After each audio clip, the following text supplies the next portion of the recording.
Bolajonimni ko'rdinglarmi, oyijonlar? Nima demoqchiman? Har doim ham hammani 3D'si idealniy ko'rmaydi.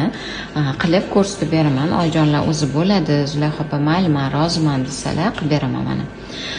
Bolajonim yuzlarini to'liq ochmadi, sababi bizning boshimiz tepada yotgan edi. Shunaqa rasmlar qilib berishga harakat qildim.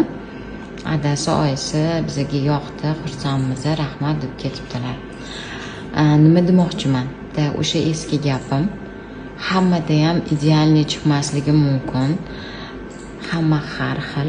Maksimalniy natijani kutib kelmanglar, oyijonlar. Xafa bo'lib qolasizlar. O'zingizlar xafa bo'lib qolasizlar. Yuzlarini o'zi yashirib oldilar. Rosti yarim soatcha bolamizni u yoqqa o'girdik, bu yoqqa o'girdik. Keyin bizga bo'ldi qilinglar deb mana shunaqa qo'llarini ko'tarib berdi. Keyin boshqa ochmadi.